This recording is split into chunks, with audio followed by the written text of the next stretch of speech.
હરિ બોલ.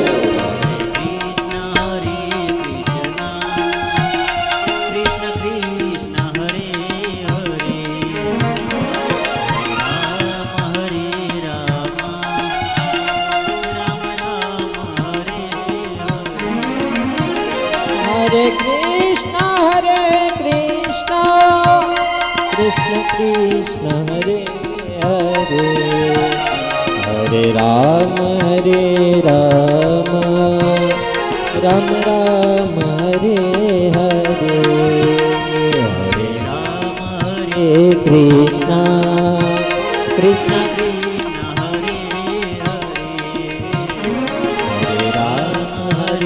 રામ રામ હરે હરે, હરે કૃષ્ણ કૃષ્ણ કૃષ્ણ હરે હરે, હરે રામ રામ રામ હરે હરે,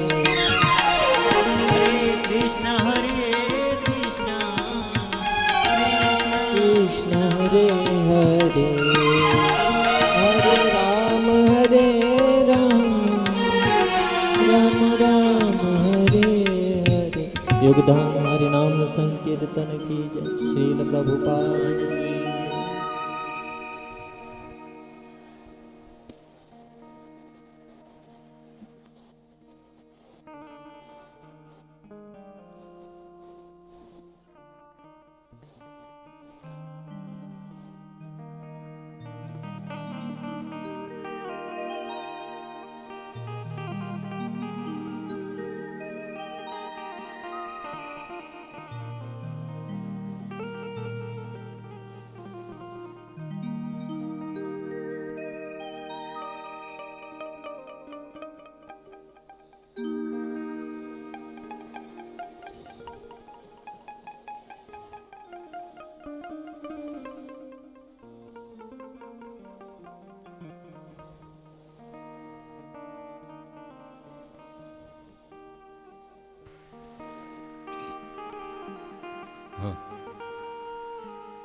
નમો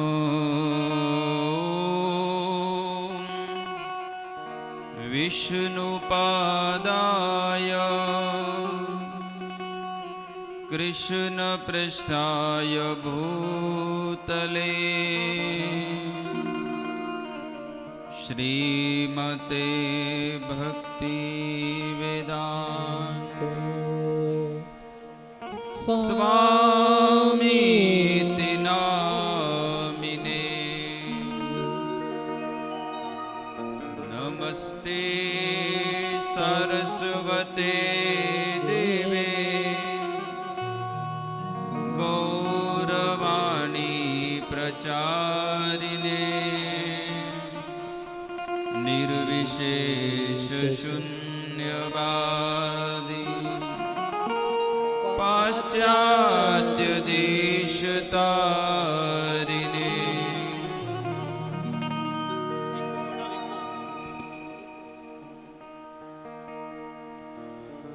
શ્રી કૃષ્ણ ચૈતન્ય પ્રભુ નિત્યાનંદ શ્રી અદ્વૈત ગદાધર શ્રીવાસાદિ શ્રી ગૌર ભક્તવૃંદ. જય રાધા માધવ. બહેનોને અહીંયા ખંજરી પડી છે, ખંજરી થેલીમાં ક્યાં ગઈ? આ બહેનોને બધાને આપી દો, ભાઈઓને કોઈને જોવે તો. જય રાધા માધવ જય કુંજ બિહારી. જય રાધા માધવ જય કુંજ બિહારી.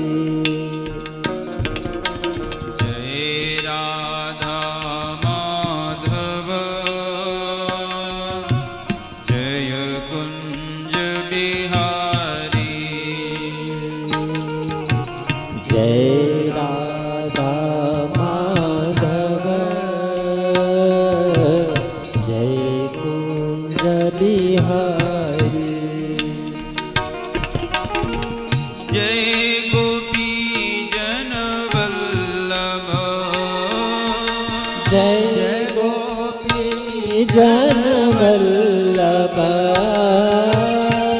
જય ગોપી જન વલ્લભ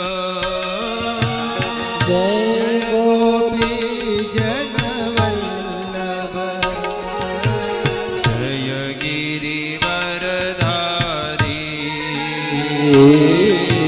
જય ગિરિવરધારી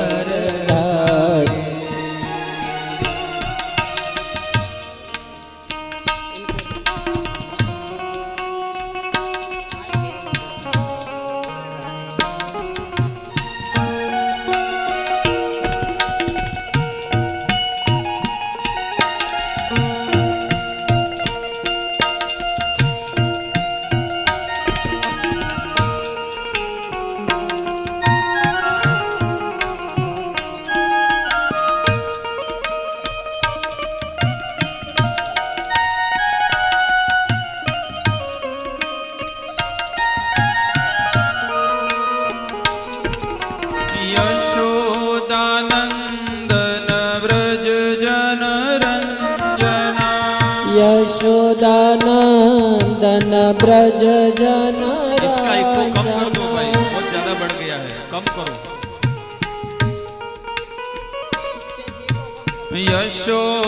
यशोदानंदन व्रज जन रंजना यशोदानंदन ब्रज जन रंजना यशोदानंदन व्रज जन रंजना यशोदानंदन ब्रज जन रंजना यमुना तीरवनचारी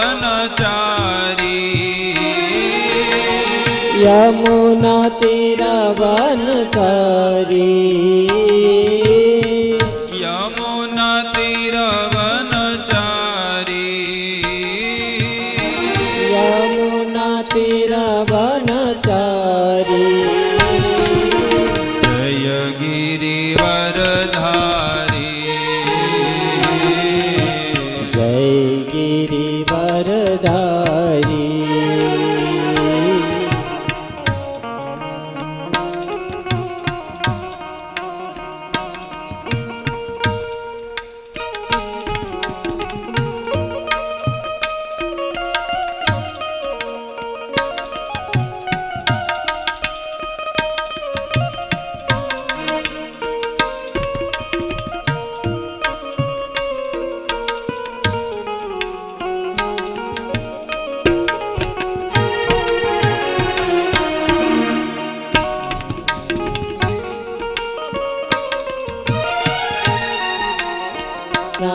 हरे हरे हरे राम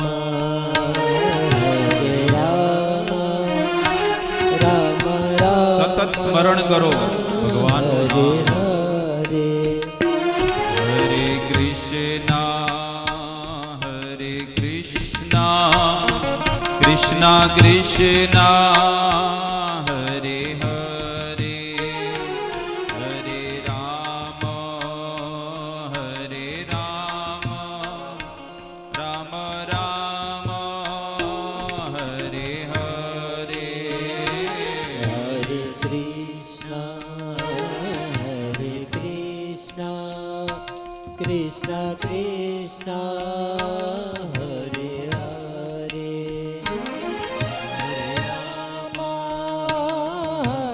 राम राम राम हरे हरे हरे कृष्णा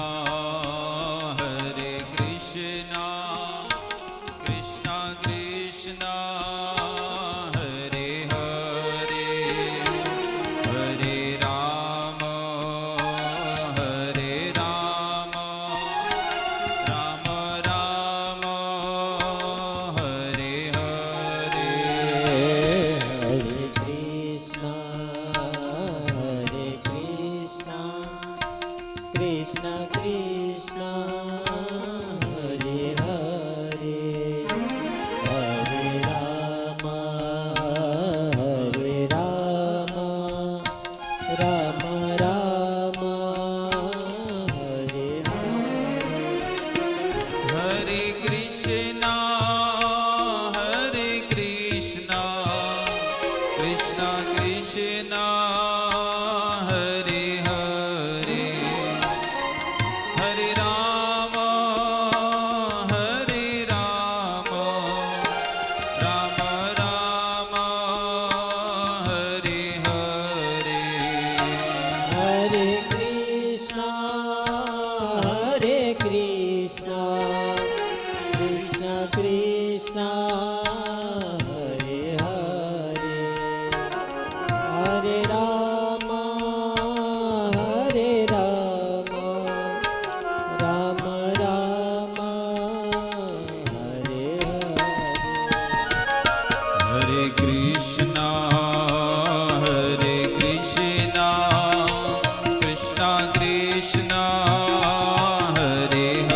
નાચી શકો છો, કીર્તન કરી શકો છો.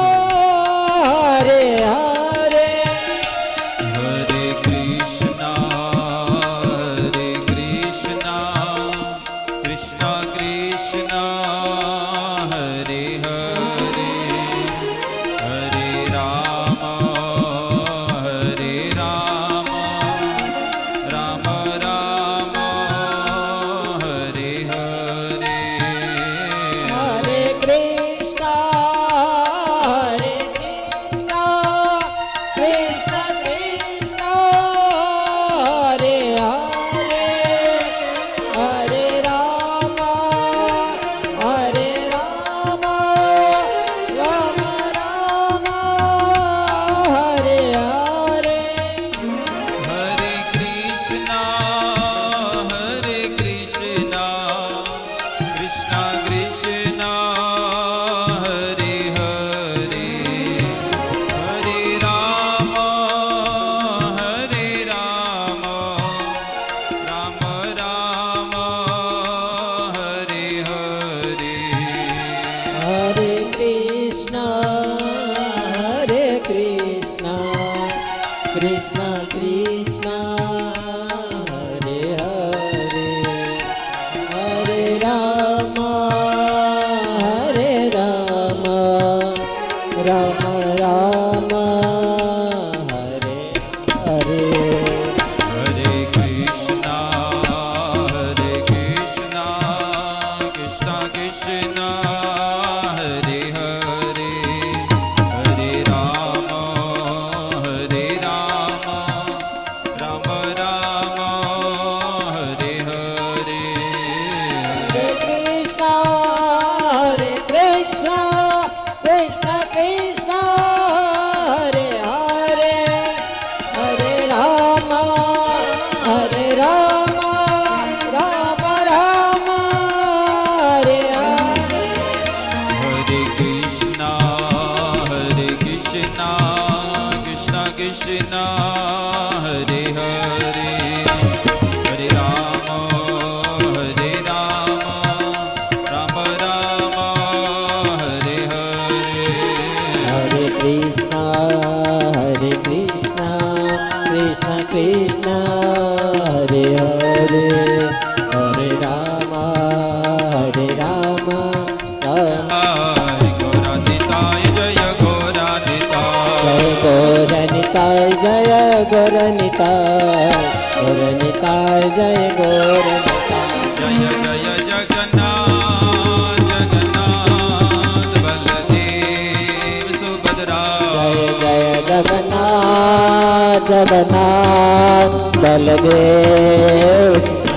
જય જય પ્રભુપાદ પ્રભુપાદ પ્રભુપાદ પ્રભુપાદ. જય જય પ્રભુપાદ પ્રભુપાદ પ્રભુપાદ પ્રભુ. નિત્ય ગુર હરિ બોલ હરિ બોલ હરિ બોલ હરિ બોલ. નિત્ય બોલ હરિ બોલ હરિ બોલ હરિ બોલ હરિ બોલ. યુગ ધર્મ હરિનામ સંકીર્તન કી જય. શ્રીલ પ્રભુપાદ મહારાજ કી જય. અનંત કોટિ વૈષ્ણવવૃંદ કી જય. નિતાઈ ગૌર પ્રેમાનંદે હરિ હરિ હરિ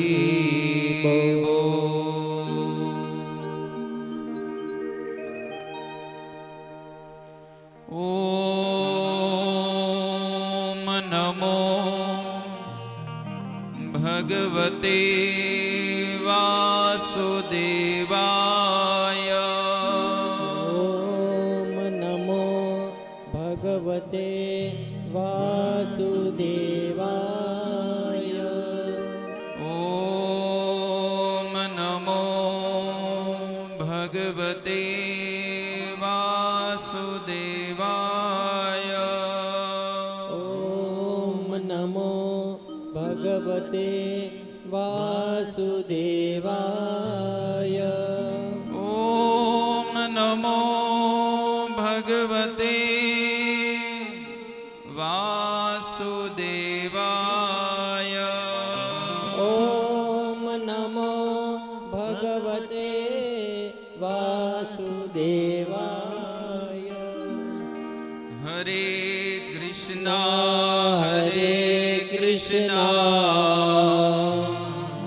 કૃષ્ણ કૃષ્ણ હરે હરે હરે રામ હરે રામ રામ રામ હરે હરે.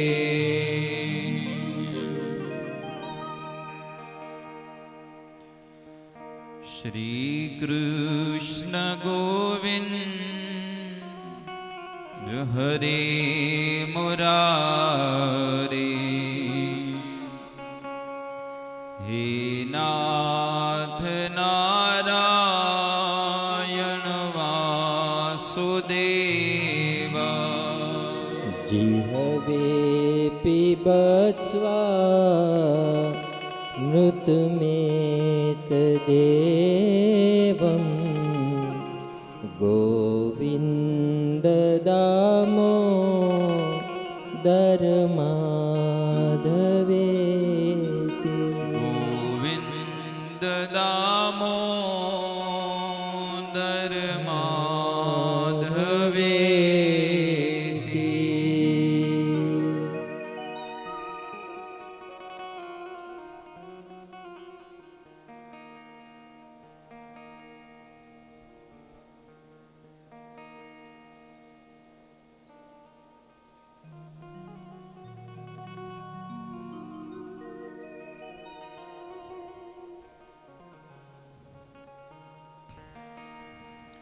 શ્રીમદ ભાગવત સપ્તાહના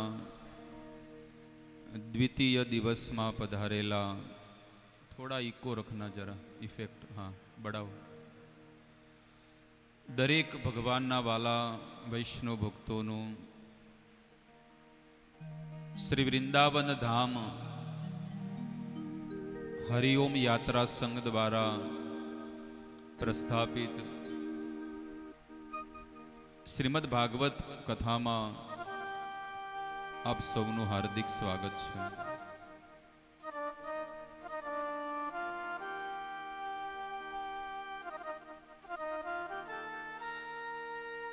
વિદુરજી જ્યારે હસ્તિનાપુરમાં આવ્યા, કૌરવ અને પાંડવોની વચ્ચે જ્યારે યુદ્ધ થયું, વિદુરજી એમાં ભાગ નહોતો લીધો. એમણે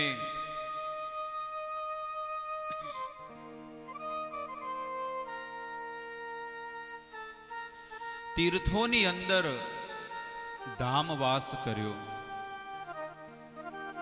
જ્યારે એમને ખબર પડી કે કૌરવો અને પાંડવો વચ્ચે યુદ્ધ થવા જઈ રહ્યું છે, એટલે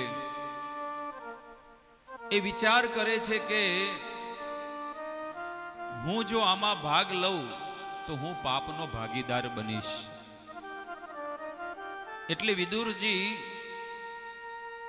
બધું ત્યાગ કરી, હસ્તિનાપુરનું મંત્રીનું પદ હતું. વિદુરજીનું પદ કોઈ જેવું તેવું નહોતું. જે વ્યક્તિ મંત્રીના પદ ઉપર હતા, પણ એ મંત્રીનું પદનો ત્યાગ કરી અને આ વૃંદાવન ધામમાં આવ્યા હતા. અને વ્રજભૂમિ વૃંદાવનમાં એમને ઉદ્ધવજી મળ્યા. બંને ભેટી પડ્યા. વિદુરજી ઉદ્ધવજીને દંડવત પ્રણામ કરીને કહે છે કે આપણા પ્રભુ કેમ છે, ભગવાન શ્રી કૃષ્ણ. ત્યારે ઉદ્ધવજી કહે છે કે ભગવાનનો અને મારો મેળાપ છેલ્લે બદ્રીનાથમાં થયો હતો.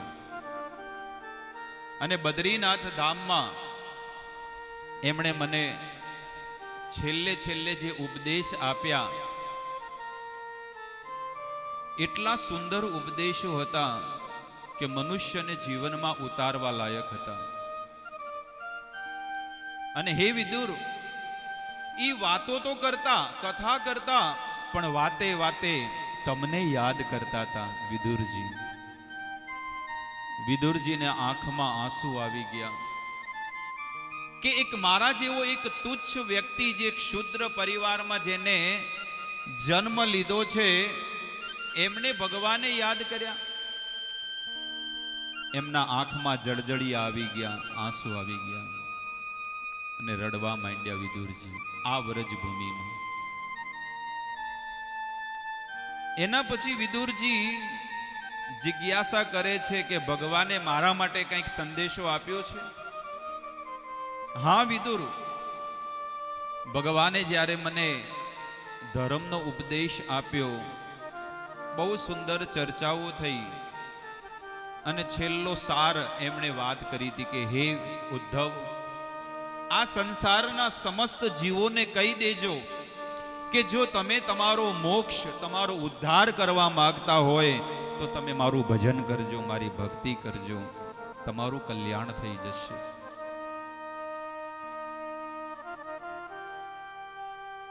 અને હે વિદુર, તમને ઉપદેશ આપેલો છે કે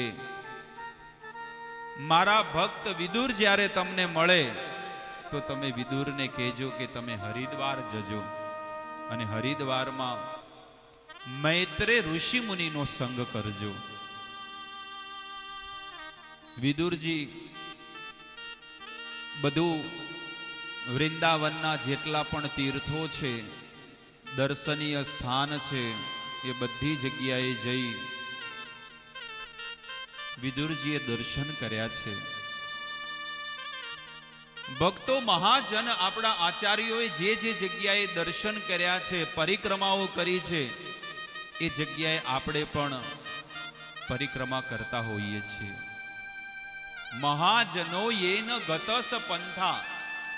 મહાજન એટલે કે આપણા વડવાઓ, આપણા વરિષ્ઠ સંતો, આચાર્યોએ જીવનમાં જે રીતે ભજન કર્યું છે, જે રીતે ભક્તિ કરી છે, એવી રીતે આપણે પણ ભજન કરવું જોઈએ, આપણે પણ ભક્તિ કરવી.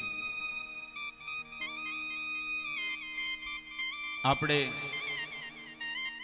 કેટલા ઉત્સાહિત હતા કે આપણે વૃંદાવનની પરિક્રમા કરવી છે.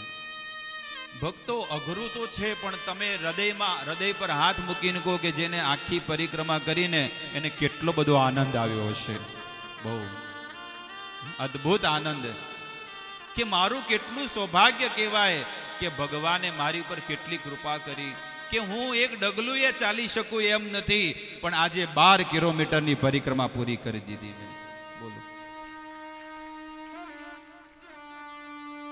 એટલે ભક્તનું કાર્ય આવું હોય છે, સંતનું કાર્ય કેવું હોય? આવું હોય છે. જેવી રીતે નાનું બાળક ભોજન ન કરે તો માં એને લાલચ આપે છે ને કે તું આટલું ખાઈ લઈશ તો તને ટીકડો આપીશ, તને હેચકોમાં હેચાડીશ, સાયકલ લઈ આલીશ. એવી રીતે સાધુ સંતો પણ શું કરે છે?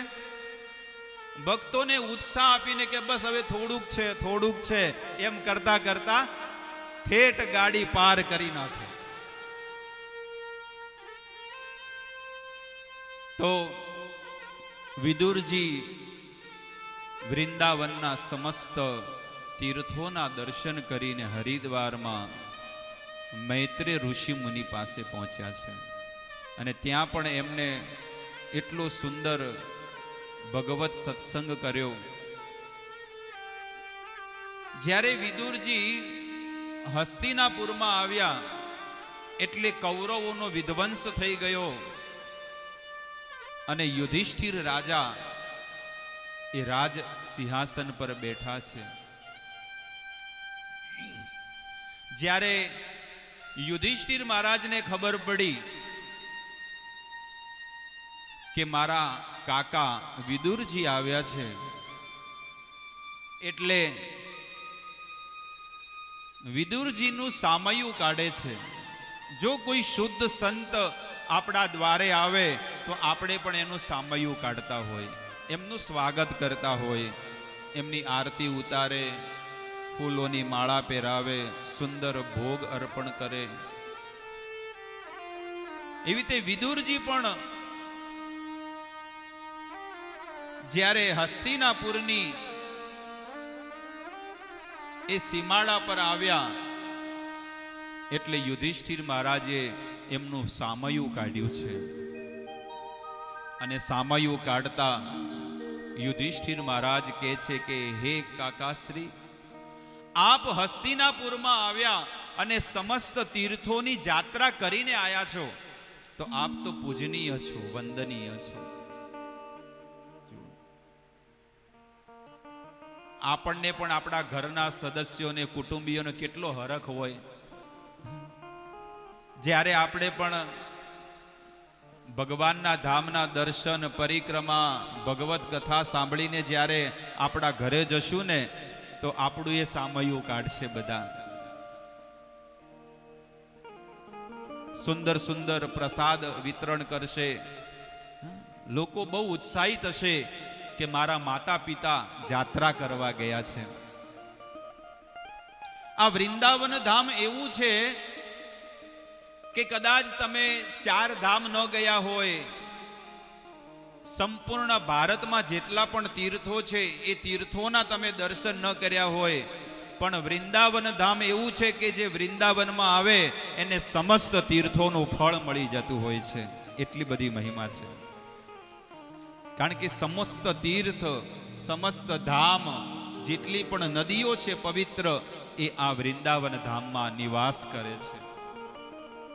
ગંગા, જમના, સરસ્વતી, કાવેરી, ગોદાવરી, ચંદ્રભાગા જેટલા પણ તીર્થ છે આ વૃંદાવનમાં વાસ કરે છે. અને એના દર્શન, એનું સ્નાન આપણે કાલે કરશું. કાલે જ્યારે ગોવર્ધનમાં જશું ને, એટલે માનસી ગંગા આવે છે. જ્યારે ગોવર્ધનમાં જે ખુલાસો કરી દઉં, આપણી પરિક્રમા કાલે રાધાકુંડથી શરૂ થવાની છે. પરિક્રમા ક્યાંથી શરૂ થાય? રાધાકુંડથી. અને જ્યારે રાધાકુંડથી જ્યારે પરિક્રમા શરૂ થશે એટલે સૌથી પહેલું દર્શનીય સ્થળ કુસુમ સરોવર આવશે. એના પછી માનસી ગંગા આવશે. એના પછી મુખારવિંદ આવશે. અને મુખારવિંદ પછી ગોવિંદ કુંડ આવશે. ગોવિંદ કુંડ પછી વલ્ભાચાર્યની બેઠક,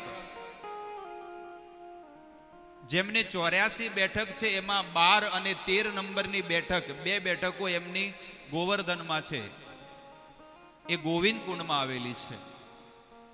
ત્યાંથી જ્યારે તમે આગળ વધો એટલે પુછરીકા લોઠા, આપણી જેમ એક ભગવાનના ભક્ત હતા, લોઠા બાબા એમનું નામ હતું, લોઠા બાબા. અને રોજ ભગવાનની પરિક્રમા કરે ગોવર્ધન મહારાજની, પણ ભગવાનના દર્શનનો અનુભવ એમને ક્યારે ન થયો. એટલે એકવાર ગોવર્ધન મહારાજે એમને સાક્ષાત દર્શન આપ્યા અને એમના આંખમાંથી આંસુ આવી ગયા. લોઠા બાબા, માંગો, તમારે શું જોવે છે? એમને કીધું મારે કાંઈ નથી જોવતું. અબ કછું નાથ ન ચાહીએ મોરે, મારે તો કાંઈ જોવતું નથી. ત્યારે ભગવાને કીધું કે તમે મારું બહુ તપ કર્યું છે અને તમે મારા પ્રિય ભક્ત છો લોઠા બાબા, એટલે હું તમને આશીર્વાદ આપું છું કે જે લોકો ગોવર્ધનની પરિક્રમા કરશે એ જ્યાં સુધી તમારા મંદિરે આવીને દર્શન નહીં કરે એને ગોવર્ધનની પરિક્રમા પૂરી નહીં ગણવામાં આવે, પૂરી નહીં થાય. એટલે આપણે પુછરીકા લોઠા દર્શન કરશું. એના પછી જતીપુરા આવે છે, જ્યાં આગળ લોકો દૂધથી ગોવર્ધન મહારાજનો અભિષેક કરે છે. જતીપુરા. પુષ્ટિ માર્ગના જેટલા પણ ભક્તો છે, પુષ્ટિ માર્ગ એક પરંપરા છે અને એ પરંપરામાં લાલાની સેવા થતી હોય, બાલકૃષ્ણ, લડ્ડુ ગોપાલ, એની સેવા થતી હોય છે. પુષ્ટિ માર્ગમાં ભગવાનને બાળકના રૂપમાં સેવા કરે છે. અને હરે કૃષ્ણ મુમેન્ટ જે છે એ ગૌડીય ધારા કહેવામાં આવે, બ્રહ્મ મધ્વ ગૌડીય સંપ્રદાય. એમાં ભગવાનની માધુર્ય ભક્તિ કરવામાં આવે છે. જેવી રીતે ભગવાન 16 વર્ષના હોય બંસીધારી કૃષ્ણ, એમનું ભજન કરવામાં આવે છે. તો દરેક સંપ્રદાયમાં, દરેક પરંપરામાં આવી રીતે લોકો ભગવાનનું ભજન કરતા હોય છે. મુખારવિંદથી જતીપુરાથી જ્યારે તમે આગળ જશો એટલે ફરીથી મુખારવિંદ આવશે. પણ મુખારવિંદ નહીં જવાનું, સીધું સીધું જવાનું કે બે રાધાકુંડ કી પરિક્રમા કહા હે. કારણ કે આપણે રાધાકુંડથી શરૂ કરી છે એટલે રાધાકુંડમાં જ પૂરી કરવાની. મારી સામે ધ્યાન રાખીને આ શબ્દોને સાંભળજો, કારણ કે કન્ફ્યુઝન થશે. તમે આપણી દેશી ભાષામાં કહેવાય પોતરાઈ જાઓ. 2 પરિક્રમા છે. મોર જોયો છે? મોર, મોર કેટલો લાંબો છે? બસ એવી રીતે ગોવર્ધન મહારાજ પણ મોર જેવા લાંબા છે. પણ એમાં 2 વિભાગ છે. એક નાનો 5 કિલોમીટરનો છે અને એક 15 કિલોમીટરનો છે. સમજ્યા? એક રાધાકુંડની ખાલી કોઈને પરિક્રમા કરવી હોય તો 6 કિલોમીટર છે, અને સ્પેશિયલ ગોવર્ધનની પરિક્રમા કરવી હોય તો 15 કિલોમીટરના છે. પણ લગભગ લોકો જેટલા પણ 99% લોકો જે છે ને એ 21 કિલોમીટરની પરિક્રમા કરે છે. હવે જ્યારે તમે ગોવર્ધનની પરિક્રમા રાધાકુંડથી શરૂ કરો એટલે ગોવર્ધન આવે એને કહેવાય મુખારવિંદ. ગોવર્ધન શું કહેવાય? ભગવાનનું મુખ છે, એટલે એને મુખારવિંદ કહેવામાં આવે છે. અને જ્યારે મુખારવિંદથી શરૂ કરો એટલે ફરીથી મુખારવિંદ આવશે, એટલે તમને એમ લાગશે કે પરિક્રમા પૂરી થઈ, પણ નહીં. તમે કેટલી પરિક્રમા પૂરી કરી છે? 15 કિલોમીટર. હજી તમારે 6 કિલોમીટર આગળ પ્રદક્ષિણા કરવાની છે. તો જે લોકો રાધાકુંડથી શરૂ કરે એને રાધાકુંડ પર પૂરી થાય, અને જે ગોવર્ધનથી શરૂ કરે એને આખી રાધાકુંડ કરીને ગોવર્ધનમાં કરવાની પૂરી. પણ આપણે રાધાકુંડથી જ શરૂ કરવાની છે પરિક્રમા. એટલે જ્યાંથી શરૂ કરી હોય ત્યાં આપણે પૂરી કરવાની છે. હવે આજનો અનુભવ કેવો રહ્યો આપનો? આપને આનંદ આવ્યો કે નહીં? જો અમે તો કોઈ થાક્યા નથી. જો અમે પરિક્રમા કરી, પણ અમારે જે અમારું કર્મ છે કે અહીંયા અમારે વ્યાસપીઠ પર બેસીને કથા કરવાની, એવું નથી કે ભાઈ અમારે કંઈક અધ્યયન કરવું કે આ બધી વસ્તુ, પણ એક જવાબદારી છે કે નહીં 9 વાગે કે 9:30 વાગે એટલે વ્યાસપીઠ પર બેસીને અમારે આ કાર્ય કરવાનું છે. 12, 12:30 વાગે એટલે અમારું કર્મ પૂરું કાર્ય. એવી રીતે આપણે પણ પરિક્રમા કરી આજે, અને આજે તમે અનુભવ કર્યો હશે, આજે જે પ્રદક્ષિણા કરી એની ડબલ કરવાની છે. આજે 12 કિલોમીટર જેવી કરી, આવતીકાલે 21 કિલોમીટર છે. બોલો કેટલા વીર વ્યક્તિ છે? ભગવાનભાઈ જોઈ લો.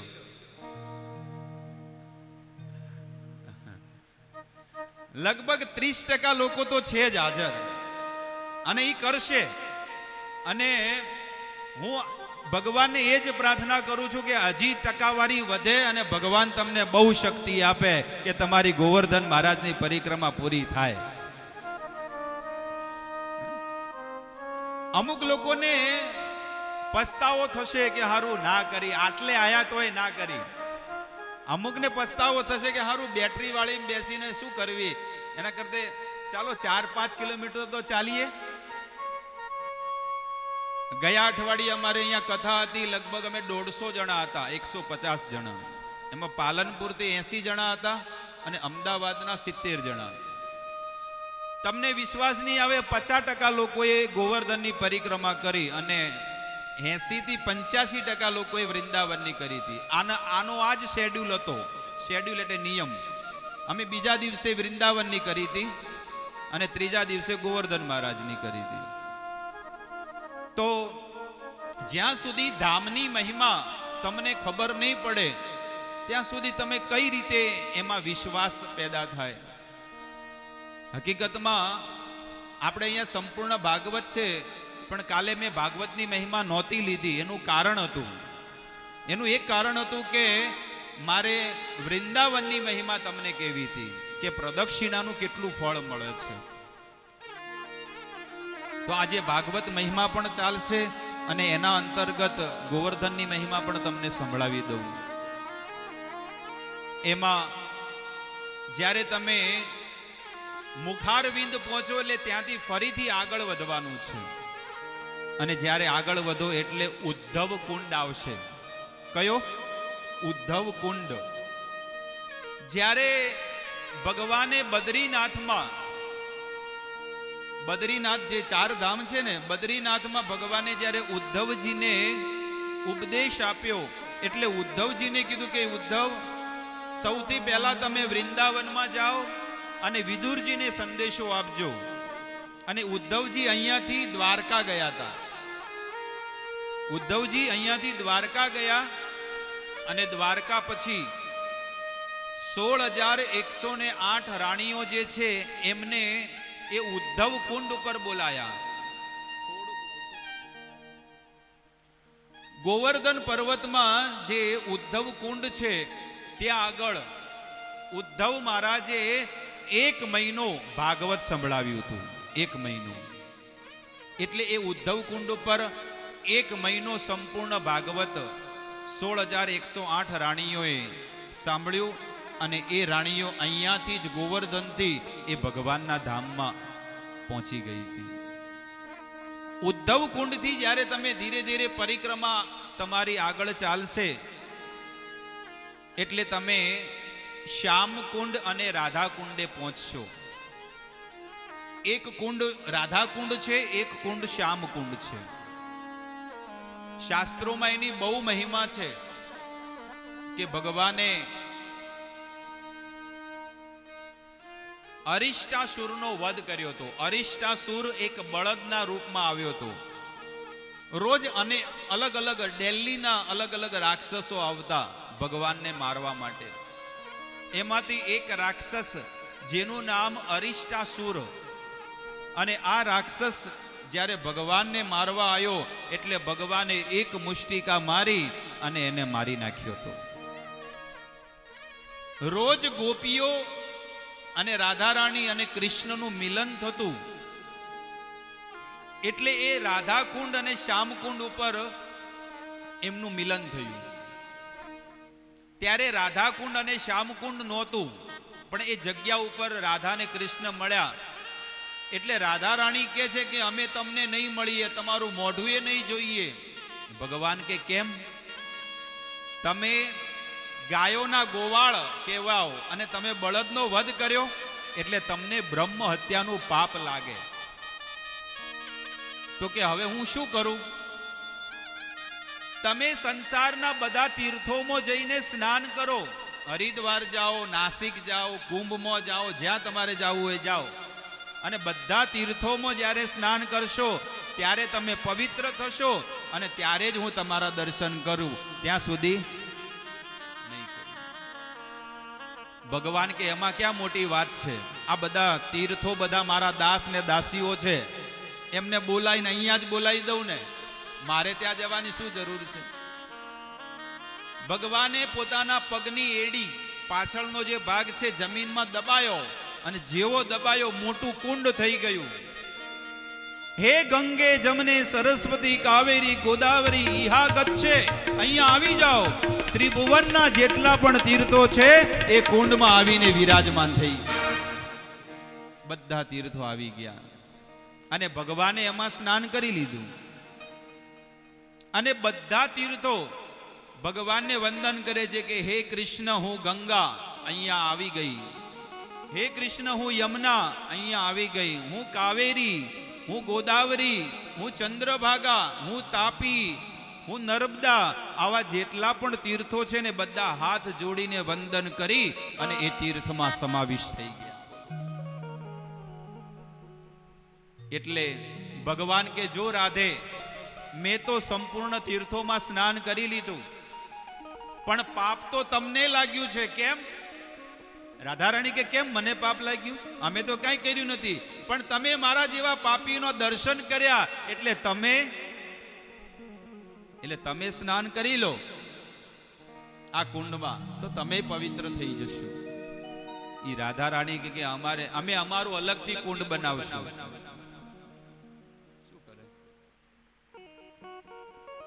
અમે અમારું અલગથી કુંડ બનાવશું. એટલે એ જે શ્યામ કુંડ એટલે કૃષ્ણ કુંડ કહેવામાં આવે, એની બાજુમાં એક બીજો કુંડ બનાવ્યો અને એ કુંડને કંગન કુંડ કહેવામાં આવતું. કંગન કુંડ, કારણ કે સોનાના પાટલા હતા જેટલી ગોપીઓની પાસે, એ પાટલાથી એને ખોદીને એ કુંડ બનાવ્યું. પણ મહેનત ગમે તે કરે પણ કઈ પાટલાથી કઈ થવાનું છે? હાથમાં બંગડીઓથી કોઈ મોટો કુંડ તૈયાર થવાનો છે? એટલે ભગવાને કીધું કે મારી મદદ જોઈતી હોય તો કેજો, હું મદદ કરીશ. હું તો એક એડી આમ દબાવું એટલે થઈ જશે. બોલો.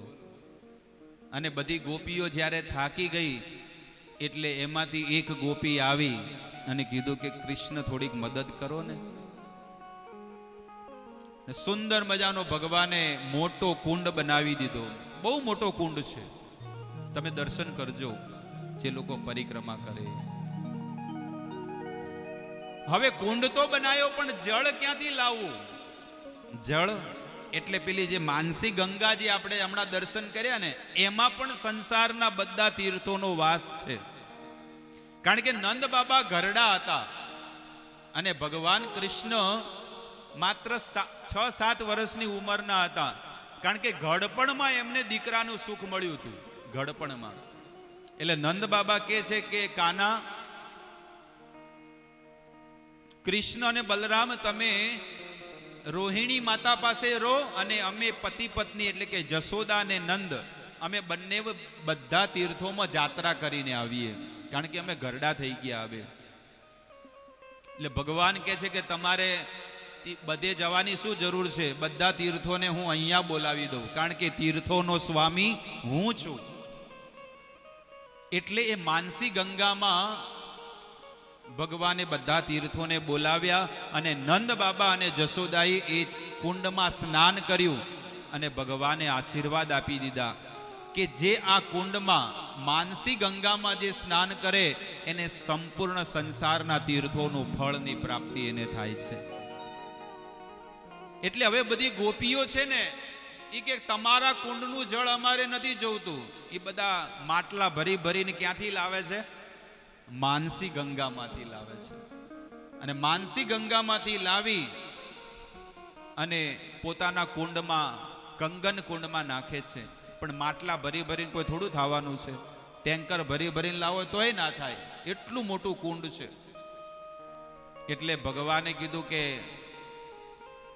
હું કઈ મદદ કરી શકું છું? મે આઈ હેલ્પ યુ? ભગવાને જ્યારે આ વાત કરી કે મારી કંઈક મદદની જરૂર હોય તો કહેજો, હું અહીંયા બેઠો છું. એટલે ગોપીઓ પરસેવાથી રેબ-જેબ થઈને બહુ કંટાળી ગઈ. ત્યારે ગોપી કહે છે કે ઠીક છે, તમે શું મદદ કરશો? બસ અહીંયાથી વચ્ચે ખાડો ખોદું એટલે તમારા ત્યાં પાણી આવી જાય. શ્યામ કુંડ છે એને વચ્ચે જે એક નહેર બનાવી દઈએ. આજે પણ એ શ્યામ કુંડ અને રાધા કુંડ બંનેની વચ્ચે નાનકડી આટલી જગ્યા છે, એમાં બધું જળ એમાં આવી ગયું. અને ભગવાન રાધા રાણી અને ગોપીઓ બહુ પ્રસન્ન થયા અને એમાં સ્નાન કર્યું. ભગવાને એલાન કરી દીધું કે હે રાધે, હે ગોપીઓ, હે વ્રજવાસીઓ, જે કોઈ પણ જીવાત્મા આ રાધા કુંડમાં સ્નાન કરે અને આ શ્યામ કુંડમાં સ્નાન કરે એને મારી પ્રેમા ભક્તિ મળી જશે. આવા આશીર્વાદ ભગવાને આપી દીધા છે. એટલે ત્રિભુવનમાં સૌથી ભાગ્યશાળી જીવ કયો છે? કે છે જે કૃષ્ણનું ભજન કરે, જે રામનું ભજન કરે એ ભાગ્યશાળી છે. એનાથી ભાગ્યશાળી કયો છે? એનાથી ભાગ્યશાળી એ જીવ છે કે જે વ્રજવાસ કરે છે, જે વૃંદાવનમાં રહે છે. એટલે તમે જુઓ, લગભગ આ વૃંદાવનમાં બહારથી આવીને બહુ બધા લોકો વાસ કરે છે. વ્રજવાસી 3 પ્રકારના છે. સૌથી પહેલા ઈ વ્રજવાસી છે કે વંશ પરંપરાથી, કૃષ્ણની પરંપરાથી જે વ્રજવાસીઓ છે એ આજે પણ રહે છે અહીંયા. બીજા વ્રજવાસી એને કહેવામાં આવે કે જે બહારથી વસે છે. Mumbai, Surat, Gujarat, Kathiawad, Rajasthan, Haryana, Delhi, out of country, જ્યાં જ્યાંથી દૂર દૂરથી આવીને વૃંદાવનમાં વસે એને વ્રજવાસી કહે છે. અને ત્રીજા વ્રજવાસી કયા છે? જે લોકો વૃંદાવનમાં આવે છે, અઠવાડિયું 10 દિવસ આવે અને આવીને જ્યારે પોતાના ઘરે જાય અને રોજ સવારમાં ઉઠી અને ભગવાનનું ચિંતન કરે, વૃંદાવનનું, ગોવર્ધન, વૃંદાવન, બરસાના, નંદગાંવ, ગોકુળ, જ્યારે આંખ બંધ કરીને એ વૃંદાવનનું ચિંતન કરે ને, એ પણ એક વ્રજવાસી જ છે. એટલે આપણે ભગવાનને પ્રાર્થના કરવી કે ભગવાન મને નિત્ય વ્રજવાસી બનાવી નાખો, કે હું નિત્ય અહીંયા જ રહું. પણ કદાચ એવું ન બને તો ભગવાનને આપણે રોજ માનસિક સેવા કરવી જોઈએ. મનથી વૃંદાવન ધામને યાદ કરવું જોઈએ. જે જે જગ્યા આપણે જોઈ છે એને મનથી યાદ કરવાનું. આપણે પરિક્રમામાં જે જે સ્થાન જોયા એને મનથી યાદ કરવું. અને રોજ સવારે આપણા ઘરે વહેલા ઉઠી જવું. એને બ્રહ્મ વેલા કહેવામાં આવે છે. સવારમાં વહેલા ઉઠી જવું એને બ્રહ્મ વેલા કહેવામાં આવે. સવારમાં પરોડિયામાં 4 વાગે ઉઠી જવું. પરોડિયામાં 4 વાગે વહેલા ઉઠી જવું. અને વહેલા ઉઠીને ઘણા ખરા લોકો પોતાના ઘરે ભગવાન રાખતા હોય છે. લાલા કોના ઘરે છે? કૃષ્ણ કોના કોના ઘરે છે? બાલકૃષ્ણ બહુ બધા લોકોના ઘરે છે. અને જેના ઘરે ભગવાન ઠાકુરજી ન હોય તો આ વખતે પધરામણી કરજો, અહીંયાથી લઈ અને ઠાકુરજીની સેવા કરજો. સેવા બહુ સહેલી છે, સહેલી છે કે એમને સ્નાન કરાવવું, એમને વસ્ત્ર પહેરાવા અને ભોગ લગાવો. તમે જે જમતા હોય એ ભગવાનને થાળ ધરાવવો જોઈએ. તમારા સમય અનુસાર કરજો. હકીકતમાં તો લોકો વહેલા ઉઠી જતા હોય 4 વાગે અને વહેલા ઉઠીને ભગવાનને નવડાવે, સ્નાન કરાવે, એમને ભોગ અર્પણ કરે, એમની આરતી કરે, વહેલા ઉઠી જાય. અને વહેલા ઉઠીને સૌથી સર્વપ્રથમ જે છે ને એ ભગવાનની સેવા કરવી. શાસ્ત્રમાં વર્ણન છે કે 3 પ્રકારના સ્નાનનું વર્ણન આવેલું છે આપણા વેદની અંદર. એક સૌથી પહેલું સ્નાન જે છે એને ઋષિ મુનિનું સ્નાન કહેવામાં આવે છે. સર્વપ્રથમ ફર્સ્ટ નંબરનું, જે 4 વાગે વહેલા ઉઠીને સ્નાન કરે એને ઋષિ મુનિનું સ્નાન કહેવામાં આવે છે. પણ એની ટકાવારી બહુ ઓછી હોય છે. 4 વાગે ઉઠવા વાળા બહુ જ ઓછા હોય છે. એના પછીનું જે સ્નાન આવે જેને 5 વાગે કહે છે, કે સૂર્ય ઉગે એના 1 કલાક પહેલા જે સ્નાન કરે 5 વાગે એને દેવ સ્નાન કહેવામાં આવે છે. કેટલા લોકો 5 વાગે ઉઠી જાય છે? સારા, બહુ સરસ કહેવાય કે વહેલા ઉઠી જાય. અને સૂર્ય ઉગે, સૂર્ય દેવતા ઉગે 6:30 7 વાગ્યા પછી જે સ્નાન કહેવામાં આવે એને આસુરી સ્નાન કહે છે. આસુરી સ્નાન હું નથી કહેતો હો, વેદ કહે છે ને એ તમારી સામે ખાલી માત્ર હું કહું છું.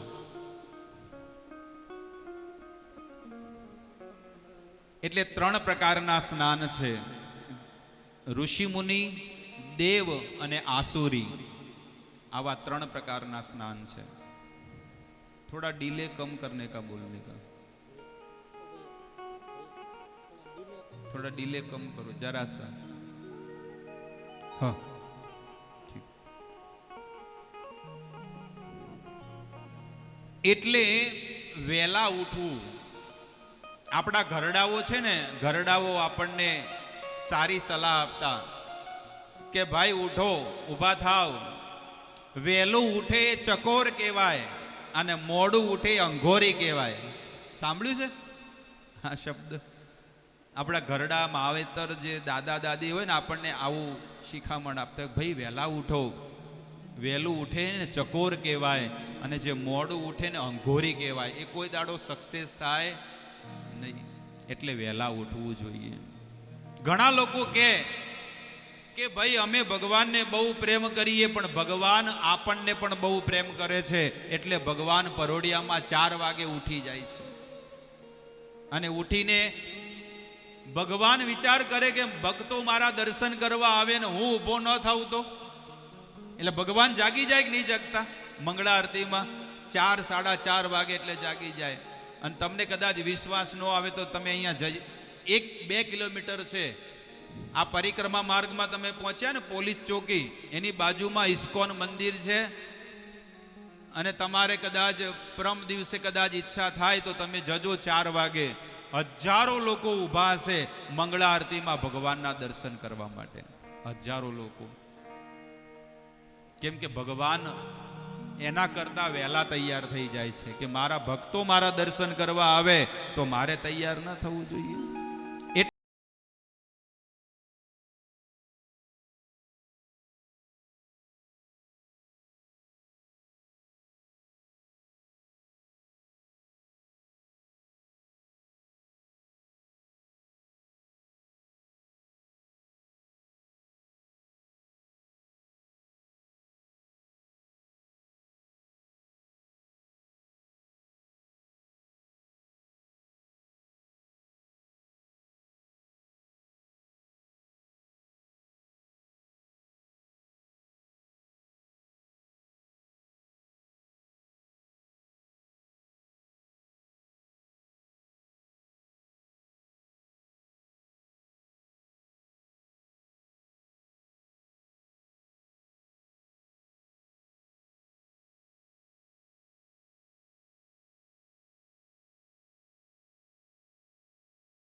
जो जागत है वो पावत.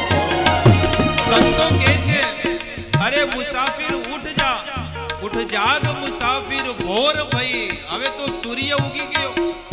અરે અમુક લોકો તો એલાર્મ રાખે કે ભાઈ મારે 4 વાગે ઉઠવાનું છે, અને કાન પાસે મોબાઈલ પડ્યો હોય ને ઘંટડી વાગે ને એમ એટલી મીઠી મીઠી ઊંઘ આવે, એમ જોરથી લાફો મારે બંધ થઈ જા. આટલી મીઠી મીઠી ઊંઘ આવે ને તું વાગે છે. ત્યારે કે છે કે ચાલો અમુક લોકો સ્નૂઝ સિસ્ટમ. અમુક લોકોને એવું હોય કે લાવ હજી 10 મિનિટ ઊંઘી લઉં. થોડા કડવા શબ્દો છે પણ સહન કરવા પડશે. ઘણા લોકો કે હજી 10 મિનિટ ઊંઘી લઉં, હજી 10 મિનિટ. સ્નૂઝ સિસ્ટમમાં એવું હોય કે 10 મિનિટ પછી ફરીથી વાગે એટલે ફરીથી બંધ કરે. અને લોકોને મનમાં એમ થાય કે હજી 10 મિનિટ ઊંઘું.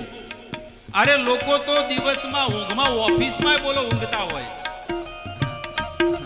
અમુક લોકો મંદિરમાં ઊંઘતા હોય, સત્સંગમાં ઊંઘતા હોય, કોકના લગ્ન ડિસ્કો ચાલતો હોય તે ઊંઘતા હોય. બોલો 1-2 ખેંચી જ લે.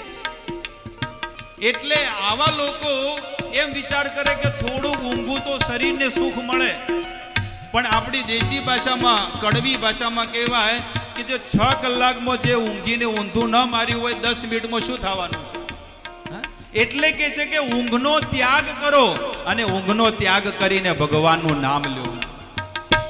તું નીંદ સે અખિયા ખોલ જરા, તું નીંદ સે અખિયા ખોલ જરા, જરા अपने प्रभु में ध्यान लगा, जरा अपने प्रभु में ध्यान लगा. यह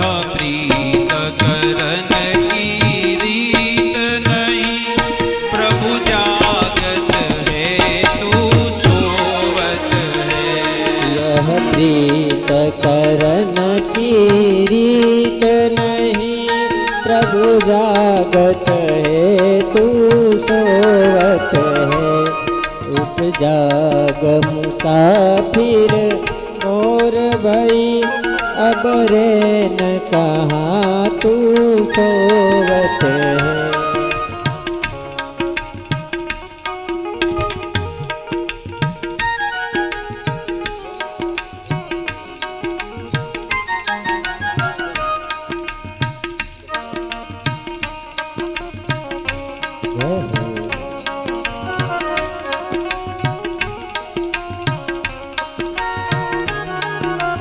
यमुना जलમાં કેસર ઘોળી સ્નાન કરાવું શામળા જમના જળમાં કેસર ગોળી સ્નાન કરાવો શામળા હળવે હાથે અંગો ચોળી લાડ લડાવું શામળા હલ કે હાથે અંગો છોડી લાડ લડાવો શામળા અંગો લૂછી આપું વસ્ત્રો પીળું પીતાંબર પ્યારમાં અંગો આપું વસ્ત્રો પીળું પીતાંબર શામળા તેલ સુગંધી નાખી આપું વાકડિયા તુજવાલમાં તેલ સુગંધી નાખી વાકડિયા તુજ कुम के तिलक सजाऊं प्रीतम तारा बाल कुम कुम केरू तिलक लगावो प्रीतम तारा बाल अलबेली आँखो मांगू अंजन मारा बालમાં अलबेली આંખોમાં કાજલ તારા આંખમાં મોર મુકુટ માથે પહેરાવું મુરલી આપું હાથમાં મોર મુકુટ માથે પહેરાવો મુરલી આપું કાખમાં કૃષ્ણ કૃપાથી નિરખી શોભા વારી જાવું વાલમાં જમના જળમાં કેસર ઘોડી સ્નાન કરાવું શામળા તને લાડ લડાવું શામળા તને લાડ લડાવો શામળા હું સ્નાન કરાવું શામળા. એટલે વહેલું ઉઠવું જોઈએ, વહેલા ઉઠીને ભગવાનને યાદ કરવા.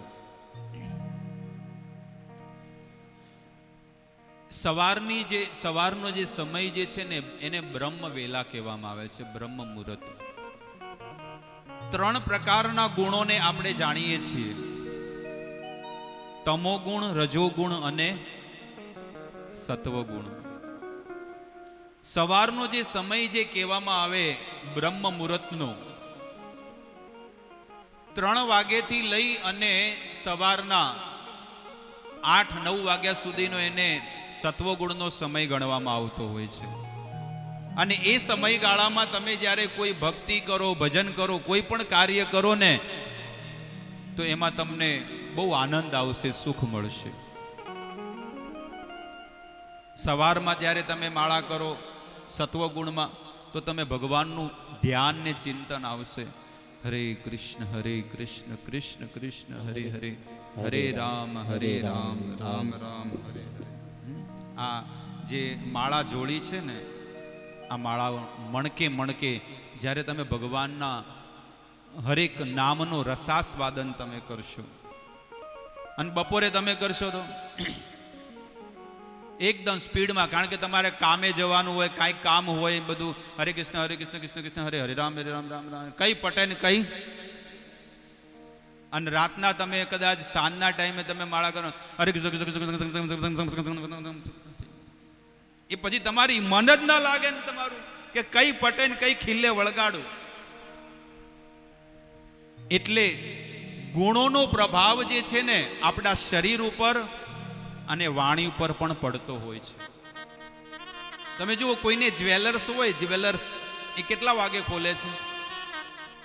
સવારે 10 વાગે ખોલે અને સાંજે 6 વાગે એટલે વધાવી નાખે. એ સમય જે છે ને રજોગુણનો છે, એટલે એ ગાળામાં જ ધંધો ચાલે, બિઝનેસ. કોઈ એવો ન હોય જ્વેલર્સ વાળો કે રાતના 12 વાગે ચાલુ કરે સવાર 6 વાગે બંધ કરી દે, એવો તો કોઈ છે નહીં.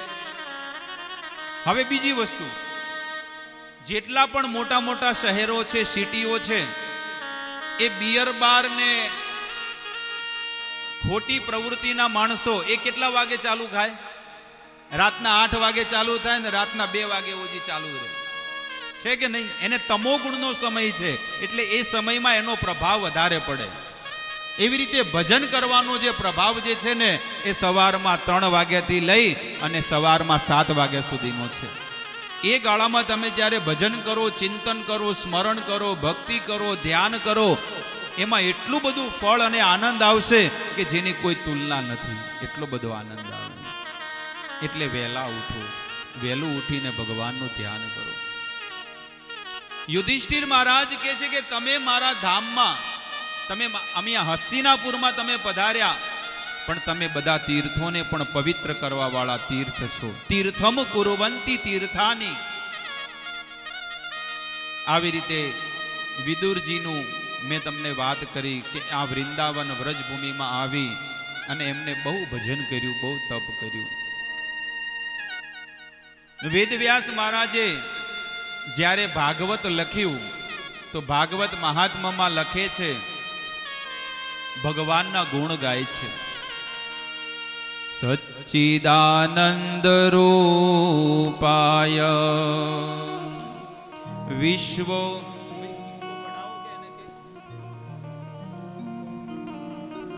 સચ્ચિદાનંદ રૂપાય વિશ્વોપત્યાદિ હેતવે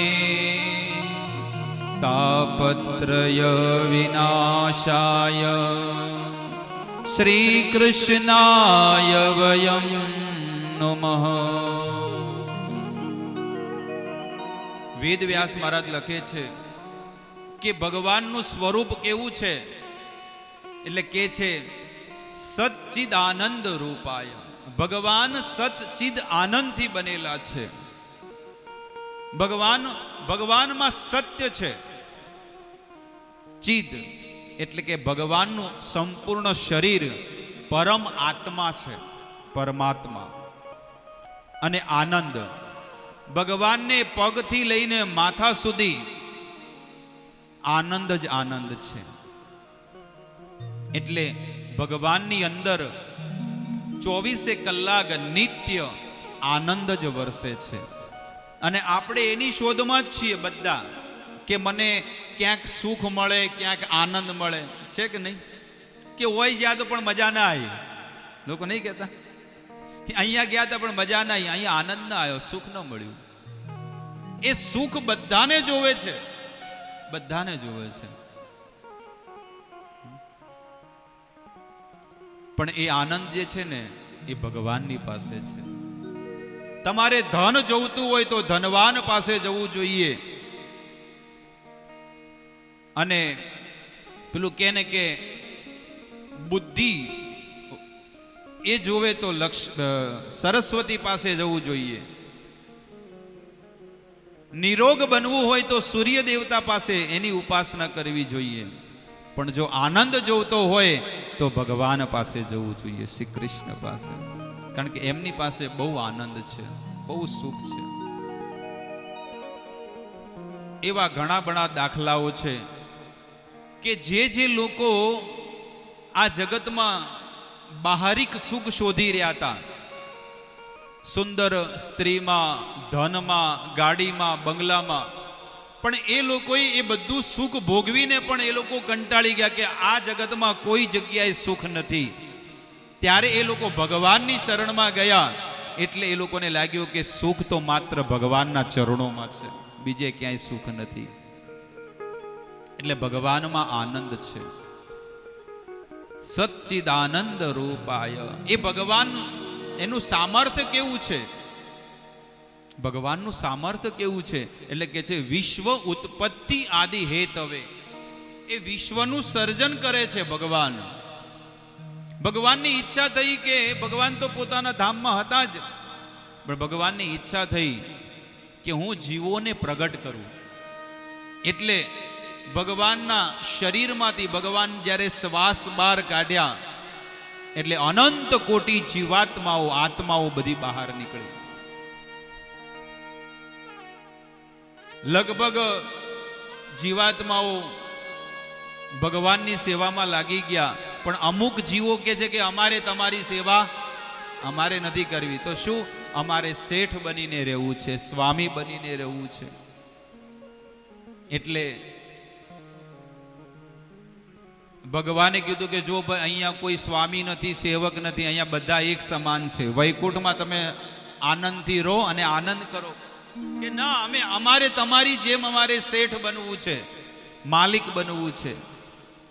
તો કોઈ વાંધો નહીં મારા દીકરાઓ, તમારી માટે અલગથી સંસાર બનાવો અને તમે અલગથી તમે રહેજો, અને તમને એમ લાગે કે શેઠ બનવામાં કોઈ ભલીવાર કે કાંઈ સુખ નથી, ત્યારે તમે મારું ભજન કરજો અને ફરીથી તમે પાછા મારા ઘરે આવી જજો, ભગવત ધામ.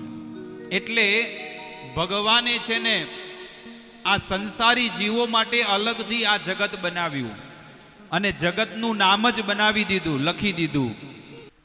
એટલે ભગવાન આ જગતની ઉત્પત્તિ કરે છે, આ જગતને ચલાવે છે. ભગવાન આપણને બધી વસ્તુ આપે છે, નથી આપતા? 2 ટાઈમ જમવાનું આપે, હવા આપે, પાણી આપે, શ્વાસ ચલાવે છે, રહેવા માટે ધરતી આપી. આટલું બધું ભગવાને આપણને આપ્યું, પણ આપણે ભગવાનને શું આપ્યું? બોલો.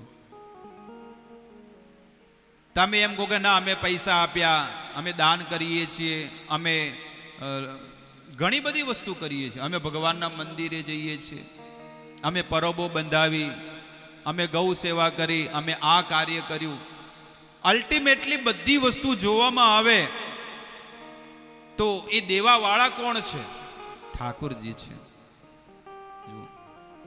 આ જે પણ ફળ લાવ્યા છે, જે પણ ફૂલની માળા લાવ્યા છે,